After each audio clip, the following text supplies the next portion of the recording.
दोस्तों, क्या आपने कभी सोचा है कि भगवान गौतम बुद्ध ने हमेशा मन को समझने पर ही इतना जोर क्यों दिया? क्या सच में हमारा जीवन हमारे मन से बनता है? और जो हम आत्मा, परमात्मा और मोक्ष की इतनी बातें करते हैं, क्या वह सिर्फ बातें ही हैं या सच में उनका कोई अनुभव भी हो सकता है?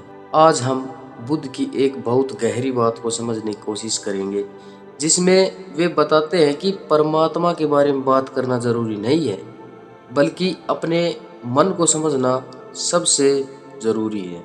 लगता है कि भगवान गौतम बुद्ध ने मन को समझने और जानने पर ही सबसे ज्यादा जोर दिया है। क्या सच में मन से ही मनुष्य बनता है? और परमात्मा, आत्मा की जो बातें होती है, क्या वे सब बेकार है? बातें बेकार है, लेकिन अनुभव बेकार नहीं है।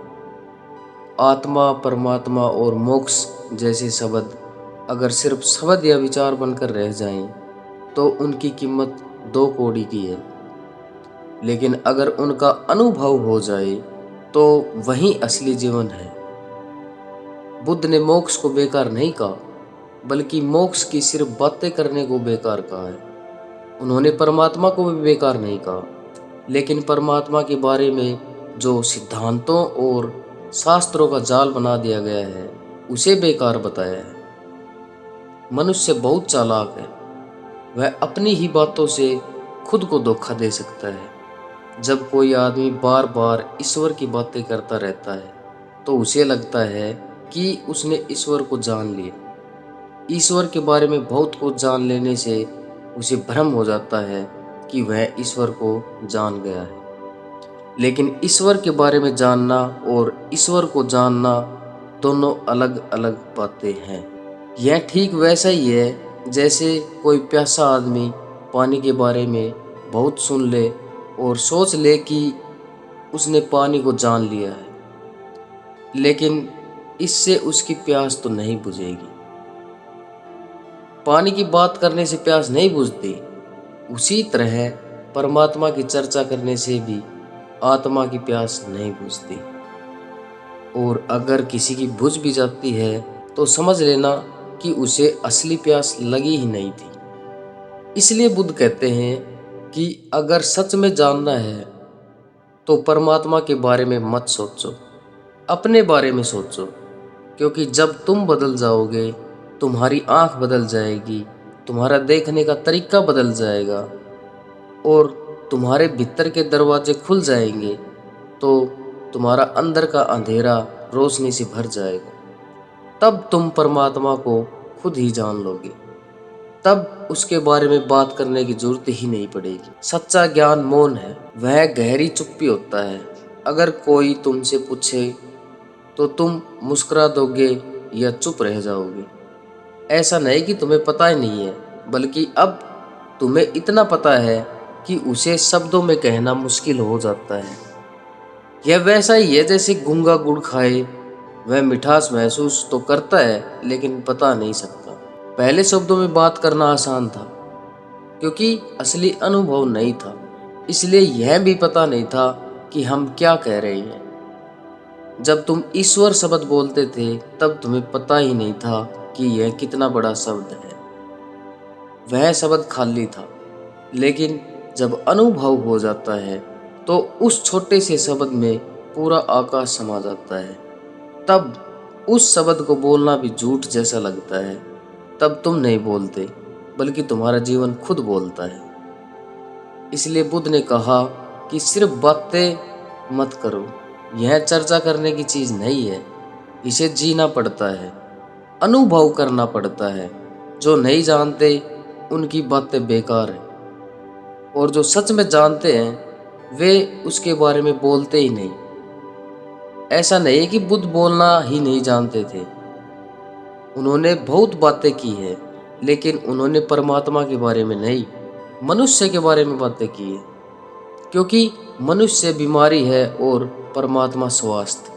अगर बीमारी को ठीक से पहचान लिया जाए, उसका कारण समझ लिया जाए और उसका इलाज कर लिया जाए, तो जो बाकी बचेगा वही परमात्मा है। जब तक तुम हो, तब तक परमात्मा नहीं। तुम चाहे कितनी भी कोशिश करो, कितने भी शब्दों का जाल बुन लो, कितना भी विश्वास कर लो, वह सब तुम्हारा ही बनाया हुआ होगा।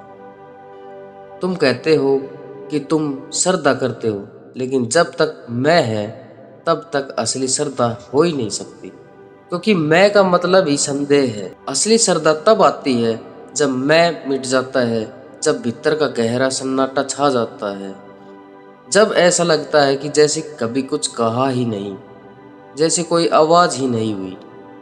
तब अचानक श्रद्धा का फूल खिलता है, तब श्रद्धा का गीत उठता है।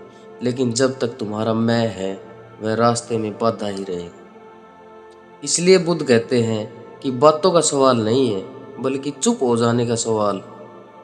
इसलिए वे मन की बात करते हैं कि मन बीमारी है और ध्यान दवा है और परमात्मा उसका परिणाम है। परमात्मा के बारे में क्या कहना?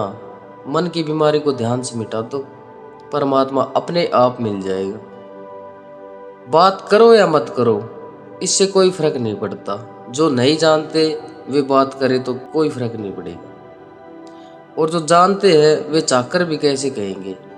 ऐसा नहीं कि बुद्ध को बोलना नहीं आता, उनके जैसा कुशल बोलने वाला बहुत कम हुआ है। वे शब्दों से खेल सकते थे, लेकिन उनका अनुभव नहीं रोकता था। पंडित बोलते ही चले जाते हैं क्योंकि उन्हें पता ही नहीं होता कि वे क्या कह रहे हैं, लेकिन बुद्ध जैसे लोग चुप हो जाते हैं क्योंकि उन्हें पता होता है कि सच्चाई इतनी पवित्र है कि उसे शब्दों में कहना मुश्किल ही नहीं, नामुमकिन। शब्द बहुत छोटे हैं और सत्य बड़ा गहरा होता है। यह वैसा ही है जैसे कोई मुट्ठी में आकाश को पकड़ने की कोशिश करे। मुट्ठी तो बंद हो जाएगी, लेकिन आकाश बाहर ही रह जाएगा। वैसे ही शब्द तो बन जाते हैं, लेकिन परमात्मा शब्दों से बाहर रह जाता है। परमात्मा शब्द परमात्मा नहीं, और जो लोग बार बार परमात्मा का नाम लेते रहते हैं, उससे परमात्मा का कोई संबंध नहीं। वह तो मन की ही एक बहुत बड़ी चाल है। एक शायर ने कहा है, हमको मालूम है जन्नत की हकीकत, लेकिन दिल के बहलाने को गालिब ये ख्याल अच्छा है। तुम्हें भी अंदर से पता है कि तुम्हारा स्वर्ग, तुम्हारा मोक्ष और तुम्हारा परमात्मा क्या है। वह असली अनुभव नहीं है, बल्कि सुनी सुनाई बातें हैं। लोगों से सुन लिया, किताबों में पढ़ लिया, और वह शब्द मन में बैठ गया। तुम्हें पता है कि तुम्हारा स्वर्ग और परमात्मा असल में क्या है? वह तुम्हारी इच्छाओं का ही रूप है। तुम डरते हो, अकेले महसूस करते हो, इसलिए तुम्हें सहारा चाहिए, चाहे वह सहारा झूठा ही क्यों ना।